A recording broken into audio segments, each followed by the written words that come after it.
오늘 그 팔복 세 번째에 대해서 세 번째 복에 대해서 이야기를 할 텐데, 이 팔복은 아시다시피 예수님께서 산 위에서 하신 그런 그 보석과 같은 말씀이다. 그래서 산상보훈 또 산상수훈이라고 이야기하죠. 그 산상수훈의 첫 번째 부분에 나와 있는 아주 매우 중요하고 귀한 말씀입니다. 예수님께서 이 제자들에게 팔복에 대해서 가르쳐 주신 목적이 있어요. 예수님께서 이 팔복에 대해서 이야기하신 이유는 그들이 단순히 이 세상에서 하나님께서 주시는 복을 누리면서 행복하고 평안한 삶을 살기만을 원하셨기 때문에 하나님께서 이 팔복을 주셨다고는 생각하지 않습니다. 그리고 오늘 본문을 자세히 살펴보면 하나님께서 이 팔복에 대해서 제자들에게 가르쳐 주신 이유에 대해서 또 목적에 대해서 분명히 나와 있는 구절을 찾을 수가 있습니다. 바로 이제 밑에 있는 구절인데 마태복음 5장 16절 말씀을 한번 같이 보면 좋을 것 같습니다. 우리 같이 읽어볼까요? 이와 같이 너희 빛이 사람 앞에 비치게 하여 그들로 너희 착한 행실을 보고 하늘에 계신 너희 아버지께 영광을 돌리게 하라. 그렇습니다. 그 예수님께서 팔복의 말씀을 제자들에게 이렇게 가르쳐 주신 이유는 세상의 빛과 소금으로 살아가면서 이 세상을 변화시키는 선한 영향력을 발휘하게 하기 위해서, 또 그리고 그 선한 영향력을 그 경험한 주변의 사람들이 그것으로 인해서, 그러니까 그 제자들의 모습을 보고서 하나님께 영광을 돌려드리게 하기 위해서 팔복의 말씀을 전했다라고 오늘 본문에서 분명히 이렇게 이야기를 하고 있습니다. 하나님의 말씀은 오늘도 살아서 동일하게 역사하고 계시다는 사실 믿으시죠? 그래서 오늘 이 팔복의 말씀을 전하는 저나 목회자들이나 또 이 팔복의 말씀을 듣는 여기 계신 우리 성도님들은 바로 예수님께서 이 말씀을 제자들에게 하셨던 그 이유와 목적을 분명히 마음속에 새기고 오늘의 말씀을 들어야 될 것이다. 또 팔복의 그 팔복 설교 시리즈를 들어야 될 것이라고 생각을 합니다. 다시 말해서 그러면 이 말씀을 들을 때 우리가 어떤 자세로 들어야 되냐? 아까 말씀드린 것처럼 우리가 이 세상의 빛과 소금이 되어서 이 세상에 선한 영향력을 미치고 또 그러므로 말미암아 우리의 삶의 모습을 본 사람들이 하나님께 영광을 돌려드릴 수 있도록 그런 삶들을 우리가 살아갈 수 있도록 변화시켜 주옵소서라는 마음으로 이 말씀을 듣는 것이 맞다라고 저는 생각을 합니다. 그래서 저도 이 말씀을 준비할 때 제가 어떻게 성도들에게 목사로서 선한 영향력을 미치며 살아갈 수 있을까, 더 나아가서 이 세상을 변화시키는 소금과 빛의 역할을 성도의 한 사람으로서 할 수 있을까, 이것을 마음속에 담으며 설교를 준비하였습니다. 같은 마음으로 오늘 이 말씀에 참여해 주시기를 부탁드리겠습니다. 마태복음 5장 5절 말씀 매우 간결한 말씀이죠. 우리 권사님께서 아주 간결하게 또 정확하게 읽어주셨는데 이 내용이 너무 간결하다 보니까 이 말씀 한 구절 가지고는 온유한 사람이 어떤 사람이다, 어떻게 하면 우리가 성내지 않은 마음을 가질 수 있다라는 것들을 적용하기가 좀 부족한 것 같습니다. 그래서 이런 경우에는 우리가 이 다른 책에서, 다른 성경에서 이 마태복음 5장 5절과 같은 내용을 가지고 있는 그런 성경 말씀을 찾아서 묵상하고 연구하는 것이 필요합니다. 이것을 이제 그 신학적인 용어로는 평행 구절이다, parallel verse다라고 이렇게 이야기를 하는데요. 마태복음 5장 5절과 그 평행 구절을 이루는 것은 시편 37편 11절 말씀입니다. 그 말씀 한 번 더 같이 보도록 하겠습니다. 한 번 더 같이 읽어볼까요? 그러나 온유한 자들은 땅을 차지하며 풍성한 화평으로 즐거워하리로다. 그렇죠. 온유한 자들이 땅을 차지한다. Exactly same content, 내용을 가지고 있는 말씀이죠. 그래서 마태복음 5장 5절의 말씀은 시편 37편 11절 말씀을 우리가 묵상하고 또 그것을 포함해서 37편 전체를 한번 묵상하게 되면 이 온유한 자가 어떤 사람이라는 사실을 우리가 발견할 수 있게 됩니다. 먼저 이 37편 11절 앞에 부분의 말씀을 우리가 한번 조근조근 살펴보면 온유한 사람이 어떤 사람인다라는 것을 쉽게 발견할 수가 있어요. 저도 말씀을 준비하면서 그 말씀을 이렇게 차근차근 읽어가 보니까 이 말씀을 쉽게 이해할 수 있었습니다. 먼저 9절 말씀을 한번 보게 되면요, 9절 말씀도 아마 뜰 거예요. 제가 읽어드리겠습니다. 진실로 악을 행하는 자들은 끊어질 것이나 여호와를 소망하는 자들은 땅을 차지하리로다. 여기서도 땅이란 얘기가 나오죠. 아까 11절 말씀은 어떻게 기억하고 계세요? 다시 한번 읽어볼게요. 그러나 온유한 자들은 땅을 차지하며 풍성한 화평으로 즐거워하리로다. 공통점이 뭐죠? 땅을 차지한다는 것인데, 여호와를 소망하는 자들은 땅을 찾을 것이고 온유한 자들도 땅을 찾을 것이다 라는 공통점이 있습니다. 그러니까 이 땅을 찾을 것이라는 말을 한번 싹 빼보십시오. 그렇죠? 그러면 온유한 자는 어떤 사람이다? 여호와를 소망하는 사람이다 라는 공식이 나오죠. 바로 온유한 자는 여호와를 소망하는 사람, 좀 더 풀어서 얘기하면 여호와를 기다리는 사람이다 라고 우리가 이해할 수 있을 것입니다. 자, 그렇다면 여호와를 소망하는 사람, 또 여호와를 기다리는 사람의 모습은 과연 어떤 사람의 모습일까요? 그 앞절 좀 더 이렇게 올라가 보면 그 여호와를 소망하고 기다리는 사람이 어떤 사람인가에 대해서 매우 자세하게 잘 설명을 하고 있습니다. 시편 37편 5절부터 8절까지의 말씀인데요, 오늘 참고 구절이 많습니다. 우리 한 번 더 같이 읽어보겠습니다. 시작. 내 길을 여호와께 맡기라. 그를 의지하면 그가 이루시고 내 의를 빛과 같이 나타내며 내 공의에 정오의 빛같이 하시리로다. 여호와 앞에 잠잠하고 참고 기다리라. 자기 길이 형통하며 악한 꾀를 이루는 자 때문에 불평하지 말지어다. 분을 그치고 노를 버리며 불평하지 말라. 오히려 악을 만들 뿐이니라. 그렇습니다. 이 시편 37편 5절부터 8절까지에 보게 되면 7절에 그냥 그렇게 나오죠. 여호와 앞에서 잠잠하고 참고 기다리라. 이런 사람들의 길이 형통하며 악한 꾀를 이루는 자 때문에 불평하지 말지어다. 이렇게 이야기를 합니다. 여호와 앞에서 참고 기다리는 자, 이것이 바로 여호와를 기다리는 자, 또 소망 가운데 하나님의 역사하심을 바라보는 자라고 할 수 있겠습니다. 먼저 그러면 이 소망 가운데 하나님을 기다리는 자의 모습 한 번 더 정리해 보면, 첫 번째는 이렇게 제가 정리를 해보았어요. 여호와를 기다리는 자는 하나님께 내 길을 맡기고 의지하는 자다라고 이야기를 할 수 있겠습니다. 5절 말씀이 바로 거기에요. 내 길을 여호와께 맡기라. 그리하면 그가 이루시고. 사실은 명 목사님께 제 설교 내용을 보여드린 것은 아닌데, 오늘 저희가 함께 부른 찬양 내용이 제가 설교하고자 하는 내용을 그대로 다 담고 있어요. 제가 더 이상 설교하지 않아도 그 찬양만 부르면 그 내용을 그대로 마음속에 담으실 수가 있는데, 저도 준비했기 때문에 좀 더 하겠습니다. 여호와께 내 길을 맡기고 의지하는 자가 하나님을 소망하는 자고 하나님을 기다리는 자다라고 이렇게 말씀을 드렸습니다. 자, 여호와께 내 삶을 맡긴다. 이게 바로 믿음을 이야기하는 것이죠. 여호와를 믿는다라는 것이죠. 아마 오래전에 이제 한규삼 목사님 계셨을 때 이 믿음에 대해서 좀 간략하게 정의해 주신 적이 몇 번 있는데, 아마 지금도 좀 기억하고 계신 분이 있을지 모르겠습니다.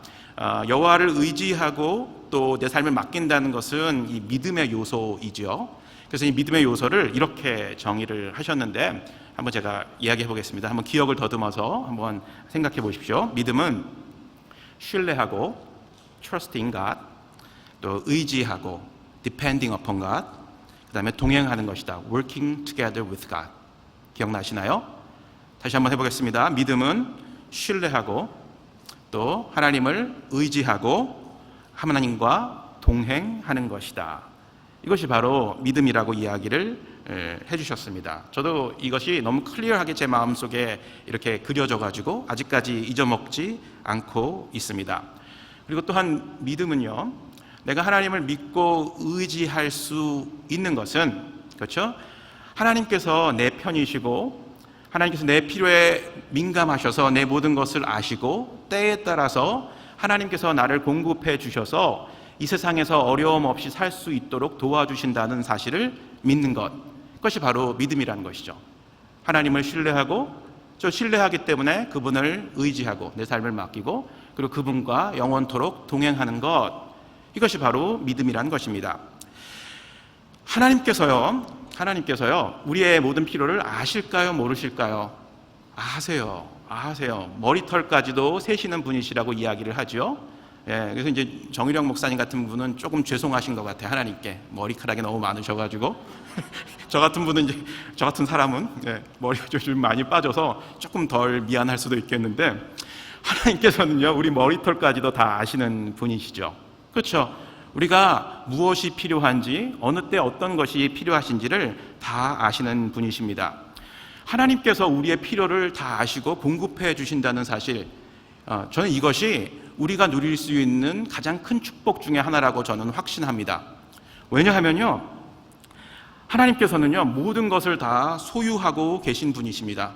세상의 그 어떤 것보다도 크고 위대하신 분이십니다. 그리고 헤아릴 수 없는 지혜와 또 헤아릴 수 없는 그런 지식으로 우리의 삶을 이끄시고 다스리시는 그런 분이십니다. 그렇기 때문에 하나님께서 내 편이시고 하나님께서 내 필요를 아시고 공급해 주신다는 사실을 우리가 확실하게 믿는다면 이 세상에서 결코 두려워할 것이 없게 된다는 것입니다. 그리고 이 세상을 이길 수 있는 힘과 능력이 생기게 된다는 것입니다. 그런데 우리는 안타깝게도 이 사실을 잊고 있을 때가 너무나 많이 있죠. 그래서 우리가 살다 보면 어떤 일이, 급한 일이 생길 때 항상 우리는 하나님을 의뢰하고 하나님을 바라보기보다 이 문제를 어떻게 하면 내가 가지고 있는 것들로 해결할 수 있을까라고 전전긍긍하는 경우가 비일비재합니다. 혹시 1터, 3터 사역을 들으신 분들은 기억하고 계실지 모르겠는데, 내 소유가 내 삶의 대책이 되면 안 된다라는 그런 가르침이 있었습니다. 이게 무슨 말일까요? 내 소유가 내 삶의 문제를 해결할 수 있는, 내 삶의 모든 필요들을 공급할 수 있는 대책이 되면 안 된다라는 그런 말씀입니다. 다시 말해서 어떤 문제가 생겼을 때 그것을 내 안에 있는, 내가 가지고 있는 자원들을 활용해서 그 문제를 해결하고 할 때 그것은 우리는 금방 한계에 부딪힐 수밖에 없다는 것입니다. 우리 안에 내가 가지고 있는 뱅크 어카운트에 잔고가 얼마나 많이 있을까? 과연 이걸 가지고 내 문제를 해결할 수 있을까? 내 필요를 채울 수 있을까?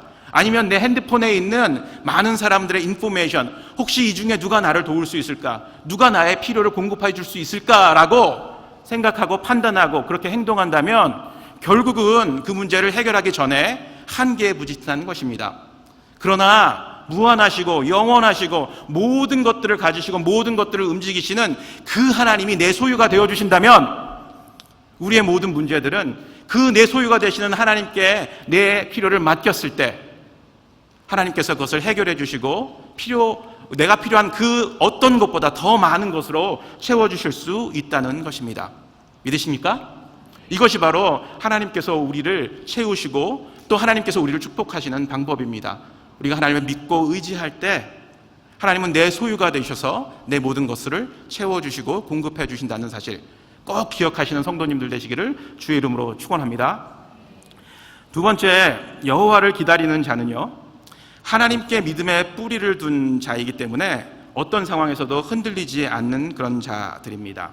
그렇기 때문에 어떠한 인생의 풍랑과 시련이 닥쳐와도 잠잠히 하나님의 음성과 또 인도하심을 기다리며 평안 속에서 하나님께서 일하실 때까지 그런 기다리는 그런 사람의 모습을 볼 수가 있다는 것입니다. 주가 일하시네, 우리를 위해서 일하신다는 사실 여러분들 찬양하지 않으셨습니까? 근데 우리는 왜 내가 먼저 일하려고 합니까? 나를 위해서. 분명히 하나님께서 주가 먼저 일하신다고 고백하셨는데 지금도 내가 먼저 일해야 되겠다고 생각하시는 분들 계십니까?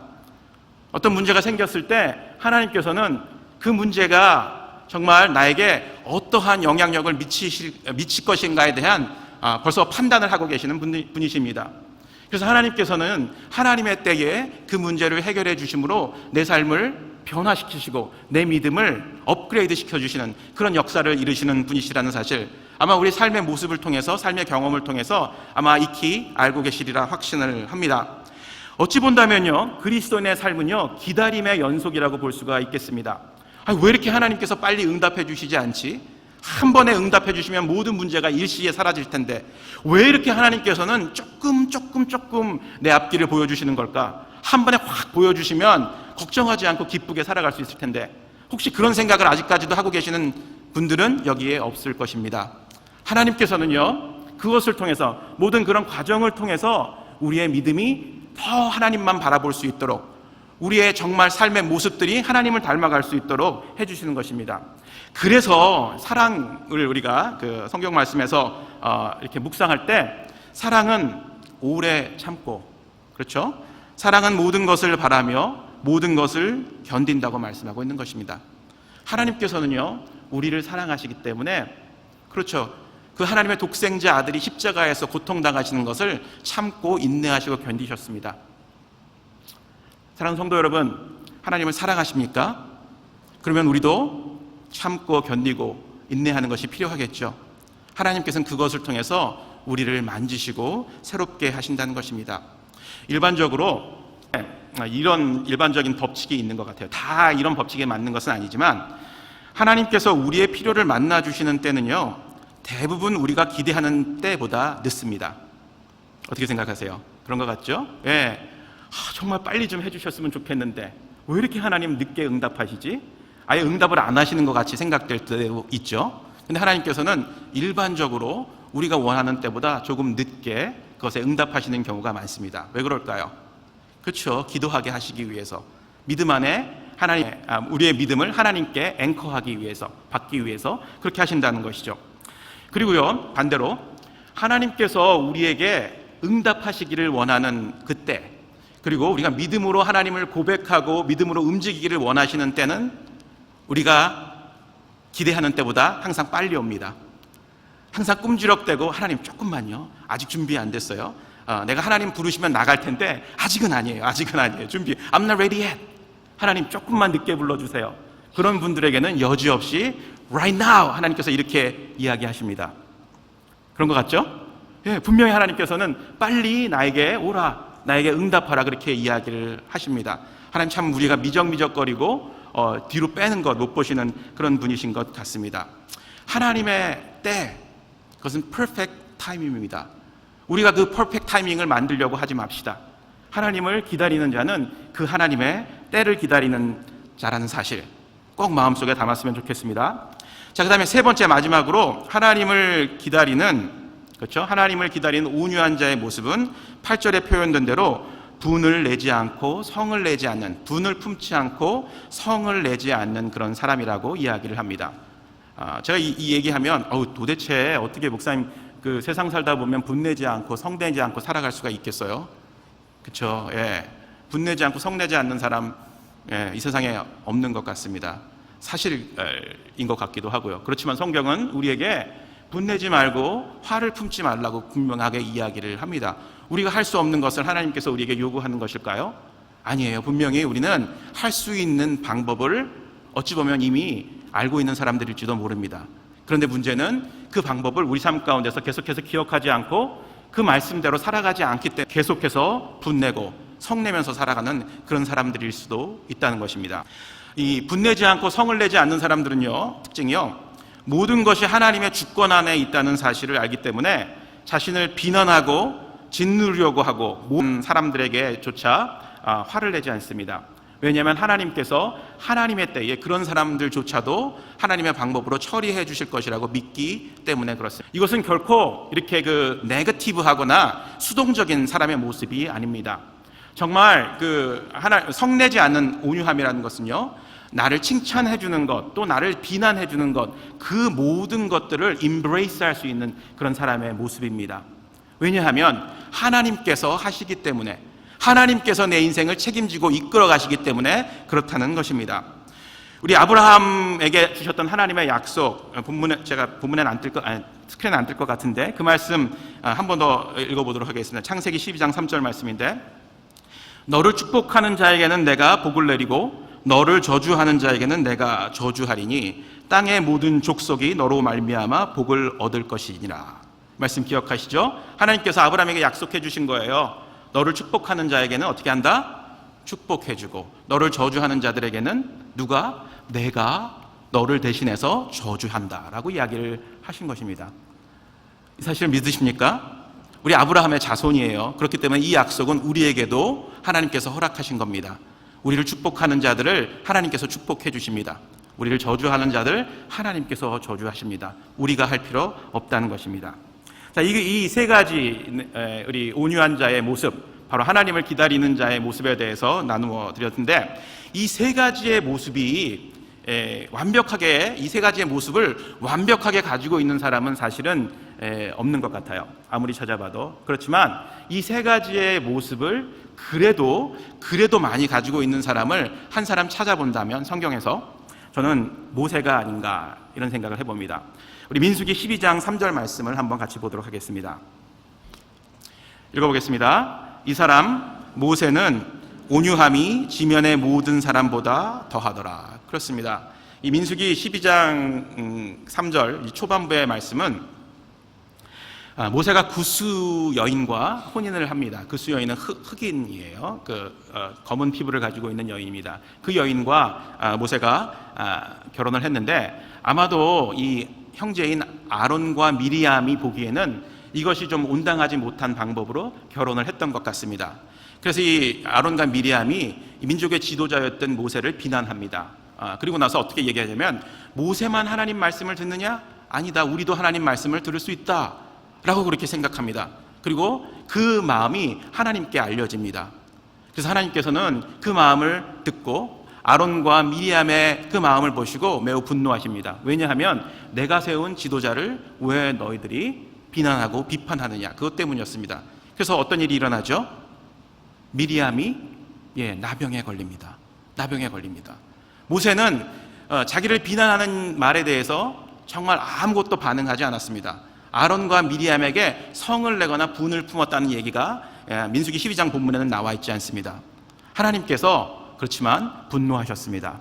하나님께서 세우신 지도자를 비난하고 비판하는 것을 보고 나서, 그리고 나서 이제 아론이 아이고 이거 잘못했구나, 내가 잘못했구나. 그리고 나서 모세에게 다가옵니다. 나의 주여, 나를 위해서 또 미리암을 위해서 하나님께 기도해 주십시오 라고 요청합니다. 모세가 어떻게 했을까요? 하나님께 간절한 마음으로 기도합니다. 하나님, 이들을 용서하시고 회복시켜 주옵소서. 모세가 한 일은 그들에게 분을 품거나 화를 낸 그런 행동을 하지 않았습니다. 오히려 그들을 위해서 하나님께 기도해주고 그들이 용서받을 수 있도록, 회복될 수 있도록 하나님께 기도했던 그런 모세의 모습을 볼 수가 있습니다. 민수기 12장 13절 말씀에 그 모세의 모습이 나오는데 제가 읽어보겠습니다. 모세가 여호와께 부르짖어 이르되 하나님이여 원하건대 그를 고쳐 주옵소서. 한번 우리의 모습을 한번 모세의 모습과 비교해 봅시다. 나를 비난하고 또 나를 모함하는 사람들 앞에서 우리의 모습은 과연 어떨까요? 그렇죠? 정말 그 사람들을 이해하고 또 그 사람들을 불쌍히 여기고 또 하나님께서 그들을 다루어 주실 것이라는 것을 믿는 믿음 가운데서 잠잠하게 하나님을 기다리십니까? 아니면 그 자리에서 그냥 퍽퍽퍽 너 죽고 나 살자 이런 식으로 반응을 하십니까? 축복하기는 이 시간 이후부터는 그렇게 반응하시는 분이 이 자리에 한 분도 없기를 주의 이름으로 축복합니다. 아멘이시죠? 한 번 더 아멘이시죠? 아멘. 자, 모세가 성내지 않을 수 있었던 이유는 하나님을 기다리는 자였기 때문에 그렇습니다. 하나님의 도우심과 하나님의 인도하심을 소망하면서 하나님께서 일하실 것을 믿었기 때문에 그렇게 힘들고 어려운 상황 가운데서도 성내지 않고 분노하지 않았습니다. 이 성내지 않아야 되는 이유, 믿는 자들은 성내지 말아야 됩니다. 성경에서 분명히 믿는 자들은 모세처럼 분노하거나 성내지 말아야 된다고 이야기를 하는데 그 이유와 방법에 대해서도 분명하게 이야기를 해주고 있습니다. 아까 말씀드렸죠. 하나님, 이게 어떻게 불가능한 일을 우리에게 요구하십니까? 세상에서 성내지 않고 분노하지 않고 살아가는 사람이 어디 있습니까? 라는 생각을 가질 수도 있겠지만 하나님은 분명히 성경 말씀을 통해서 분내지 않아야 될 이유, 성내지 말아야 될 이유와 성내지 말아야 될 방법에 대해서 분명하게 이야기를 해주고 계십니다. 한번 우리 야고보서 1장 19절과 20절 말씀 한번 같이 큰 목소리를 읽어보도록 하겠습니다. 내 사랑하는 형제들아, 너희가 알지니 사람마다 듣기는 속히하고 말하기는 더디하며 성내기도 더디하라. 사람이 성내는 것이 하나님의 일을 이루지 못함이라. 그렇습니다. 하나님의 의를 이루지 못하기 때문에 우리는 성내서는 안 된다는 것입니다. 하나님의 의를 이루지 못한다는 말씀이 무엇일까요? 사실 우리가 하나님의 의를 이룰 수 있는 능력과 또 힘이 우리 안에 없지요. 그렇죠? 하나님의 의를 이룬다는 것은 우리가 믿음으로, 그렇죠? 예수 그리스도를 나의 구주와 주님으로 고백할 때 예수 그리스도를 통해서 하나님께서 주시는 우리에게 주시는 하나님의 선물입니다. 의롭다 하심. 그리고 또 한 가지는요, 의롭게 된 사람은 어떻게 할 수가 있나요? 하나님 앞에 나아갈 수 있는 특권을 얻게 되는 것입니다. 그래서 의로워진다는 것은요, 하나님과 우리의 얼그러진 관계가 회복이 되어서 하나님 앞에 나아갈 수 있는 특권을 얻은 사람을 의롭게 된다라고 성경에서는 이야기합니다. 결국은 뭐예요? 성을 내면 하나님의 의를 이루지 못한다고 얘기를 하지 않습니까? 이 말씀에서. 그러니까 결국은 성을 내는 사람들은 어떻게 된다는 거예요? 하나님 앞에 나아갈 수가 없게 된다는 것이에요. 그렇죠? 한번 성 내보십시오. 그리고 나서 여러분들 기도하실 수 있습니까? 혹시 오늘 예배 오시기 전에 한번 확 이렇게 뚜껑이 열리셨다가 나오신 분들이 계십니까? 예배가 안 돼요. 예배가 안 돼요. 기도가 되십니까? 기도가 안 돼요. 이거 지극히 당연한 일입니다. 성낸 사람들, 분을 품는 사람들은 하나님 앞에 나갈 수 있는 길이 없다는 것입니다. 그것이 바로 우리가 하나님의 의를 이루지 못한다라는 것입니다. 하나님의 의를 이루시는 우리 성도님들 되시기를 주의 이름으로 다시 한번 축원합니다. 아멘. 자, 이 말씀을 조금 더 살펴보면요, 자, 빨리 말하기를 좋아하는 사람들 우리 주변에 많이 있죠. 자, 나는 빨리 말하기를 좋아한다라고 생각하시는 분은 마음속에 한번 이렇게 표시를 좀 해보십시오. 저한테는 보이지 않게. 나는 빨리 말하기를 좋아해. 몇 분은 끄덕끄덕거리시는 것 같아요. 이런 분들은 어때요? 남의 얘기를 들으려고 하잖아요. 계속해서 자기 말을 이야기하죠. 그리고 다른 사람을 내가 하는 말로 컨빈싱 시키려고 그래요. 그러다 보니까 다른 사람이 잠깐 하고 나서 내가 얘기하는 것에 반대되는 의견을 콱 던지면 어떻게 돼요? 그렇죠? 내 말 들어보라고 그랬잖아 하면서 계속 얘기해요. 안 들으려고 해요. 그렇죠? 그러니까 성내는 사람들의 대부분의 어떤 모습은 말하기를 빨리 하는 사람들, 성내는 사람들이 많은 것 같아요. 반대로 천천히 말하고 빨리 듣는 사람들은 어때요? 이런 사람들은요, 자기 자신의 연약함과 부족함을 아는 사람들이에요. 내가 부족하기 때문에, 내가 많은 것들이 약하기 때문에 어떻게 해서든지 다른 사람들이 하는 얘기를 통해서 내 모습을 좀 업그레이드 하려고 노력하는 사람이에요. 잘 듣는다고요. 아, 그렇구나. 내가 이게 부족했었네. 그렇죠. 그리고 나서 어떻게 해요? 내가 고쳐야 되겠다. 이게 맞는 말인 것 같아 라고 생각한다는 것이죠. 그래서 이런 사람들은요, 어떤 상대방이 자기 자신을 공격하는 얘기를 해도 잘 듣고 나서 한 번 더 생각하는 그런 사람들입니다. 그렇기 때문에 성내는 것이, 그렇죠, 빨리 말하는 사람보다 훨씬 더 적다는 사실. 아마 여러분들 제가 하는 말에 고개 끄덕끄덕 거리시는 분들 많이 있을 것이라고 생각이 됩니다. 그렇기 때문에 온유한 자는요, 상대방의 말을 잘 들어주는, 귀 기울일 줄 아는 티처블한 사람입니다. 마음이 온유한 자는 뭐든지 배우려고 애쓰는 그런 사람이라는 것이죠. 여러분들 어떤 사람이 되기를 원하십니까? 내 생각을 다른 사람들에게 계속해서 컨빙싱 하면서 내 생각과 내 주장을 관철하려는 그런 모습으로 살아가기를 원하십니까? 아니면 내 주변에 있는 많은 사람들로부터 좋은 말씀과 충고되는 말씀을 듣고 내 삶을 변화시키는 그런 모습으로 살아가기를 원하십니까? 이 온유한 자는 바로 그런 지혜가 있는 사람입니다. 그래서 야고보서 3장 13절의 말씀에 보게 되면 너희 중에 지혜와 총명이 있는 자 누구냐? 그는 선행으로 말미암아 지혜의 온유함으로 그 행함을 보일지니라 라고 이야기를 합니다. 잘 듣고 천천히 얘기하고 정말로 내 삶의 모습들을 변화시키려고 애쓰는 사람들이 바로 지혜의 온유함, the wisdom of meekness, 이것이 있는 사람이라고 분명하게 성경에서 이야기를 해주고 있는 것입니다. 말씀을 정리하겠습니다. 이 온유한 자는 아까 말씀드린 것처럼 하나님의 때를 기다리는 자들이라고 이야기를 했습니다. 그러므로 하나님께 내 인생을 맡기고 또 하나님께서 역사하시는 그 때를 기다리고 또 하나님의 주권을 인정하기 때문에 성내지 않는 그런 삶을 살아간다고 이야기를 합니다. 그런데 하나님께서는 이 온유한 자들에게, 하나님의 때를 기다리고 성내지 않는 자들에게 어떤 복을 준다고요? 그 땅을 차지할 것이다 라고 이야기를 합니다. 사실은 이 땅에 대한 그런 해석은 예수님이 오시기 전에는 하나님께서 이스라엘 백성들에게 약속하신 정말 그 실제적인 땅이었습니다. 그렇지만 예수님이 오시고 난 이후에 믿음으로 아브라함의 자손, 하나님의 자녀가 된 사람들에게 주어지는 땅은요, 사실은 보여지는 그런 땅이 아니라는 것입니다. 그것은 뭐냐면요, 하나님께서 우리에게 주시는 하나님의 나라, 천국이라고 이야기를 하고 있습니다. 여러분들 그 첫 번째 복이 어떤 복이었는지 팔복의 첫 번째 복이 기억하고 계십니까? 심령이 가난한 자는 복이 있나니 뭐가? 천국이 저희 것이며. 그렇죠. 심령이 가난한 자는 복이 있나니 천국, 하나님의 나라가 저희 것이라고 이야기를 했습니다. 온유한 자는 복이 있나니 그가 기업으로 무엇을 받을 것이다? 땅을 받을 것이다. 하나님 진짜 땅 주시면 좋겠죠. 근데 땅 안 주세요. 땅을 주시는 것이 아니라 하나님의 나라를 소유할 수 있는 특권을 주신다는 것이에요. 여러분, 하나님의 나라가 어떤 것인지 알고 계시죠? 제가 시간이 많이 지나서 이것을 다 설명해 드릴 수는 없겠지만, 하나님의 나라는 하나님의 임재와 하나님의 통치가 있는 영역입니다.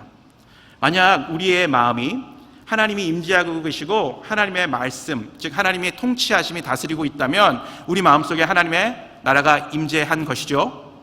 하나님께서 나를 다스리고 있다. 그건 하나님의 나라가 내 마음속에 임한 것입니다. 좀 더 크게 얘기해서 우리의 가정에 하나님의 임재가 계시고 하나님의 말씀이 통치하고 계신다. 그러면 우리 가정에 하나님의 나라가 임한 것입니다. 우리 교회는 어떨까요? 하나님의 말씀이 다스리고 계십니까? 우리 여성 예배 하나님의 말씀이 다스리고 계시죠? 예, 하나님의 나라가 임재한 것입니다. 그렇죠. 그런데 하나님은 온유한 자에게 그 땅을 기업으로 주실 것이라고 이야기했습니다. 결국 하나님의 나라가 우리 가운데 임하게 하기 위해서는, 하나님의 말씀이 우리를 통치하고 다스리게 하기 위해서는, 하나님의 말씀이 우리 가정을 새롭게 하고 변화시키기 위해서는 우리가 어떻게 해야 된다고요? 온유해야 된다는 말씀입니다. 온유한 자는 하나님의 때를 기다리는 자들입니다.